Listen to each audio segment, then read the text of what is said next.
अमन की उम्मीद, 12 दिन की जंग आज थमेगी। इजराइल और फिलिस्तीन सीज फायर पर राजी, गुप्त बातचीत के बाद हमास भी झुकने पर मजबूर।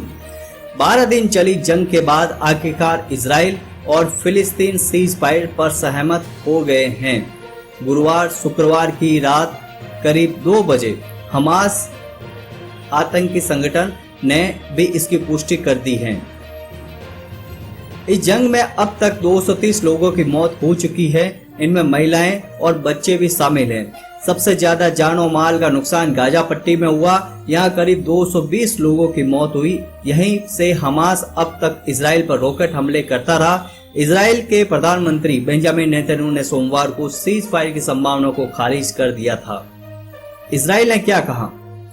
इजराइल की पुष्टि करते हुए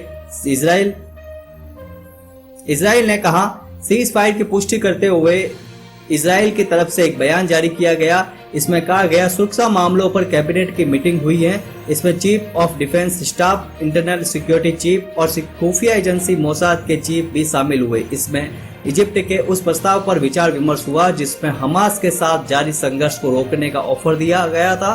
सीज फायर के लिए कोई शर्त नहीं रखी गई है, इस पर दोनों पक्ष सहमत हैं। सीज फायर शुक्रवार से शुरू होगा, इसके समय के बारे में जानकारी बाद में दी जाएगी। वहीं हमास ने बहुत छोटा बयान जारी किया, इसमें कहा दोनों पक्ष संघर्ष बंद करने पर सहमत हो गए हैं। इसकी शुरुआत शुक्रवार से होगी। गुपचुप कवायद, हमास अब तक इजराइल पर 3000 से ज्यादा रॉकेट दाग चुका है।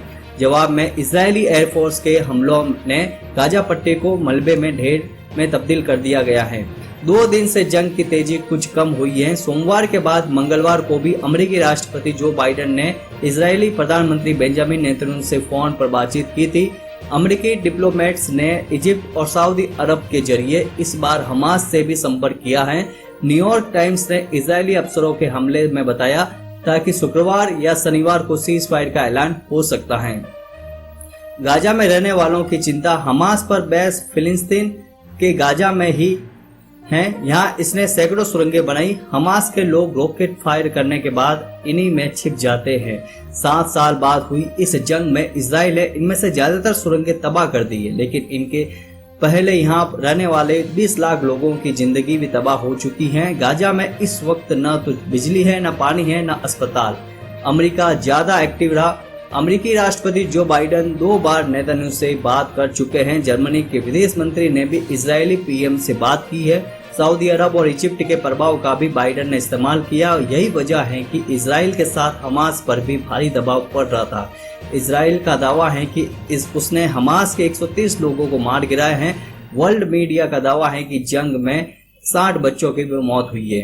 रिपोर्ट के मुताबिक हमास ने गुरुवार को भी इजराइल पर 70 रॉकेट दागे। हालांकि इजराइल के एयर डिफेंस सिस्टम ने एक भी रॉकेट को अपनी सरजमीन पर नहीं गिरने दिया। इजराइल ने गाजा पट्टी के 1000 से ज्यादा रॉकेट टारगेट तबाह किए। अब यह सिर्फ मलबा नजर आता है। गाजा अब धरती पर बच्चों के लिए नरक। सीज फायर के ऐलान के पहले यूएन चीफ एंटोनियो गुतेरेस ने गुरुवार को एक भावुक बयान में कहा था, गाजा इस धरती पर बच्चों के लिए नरक बन गया है। इसके साथ ही यूएन चीफ ने इजराइल से कहा कि वो गाजा पट्टी में अपनी कार्रवाई रोके।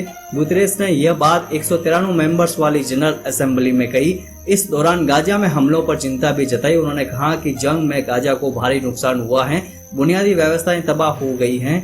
वहाँ हेल्थ फैसिलिटी तो छोड़िए, बिजली और पानी की सप्लाई भी ठप हो चुकी है।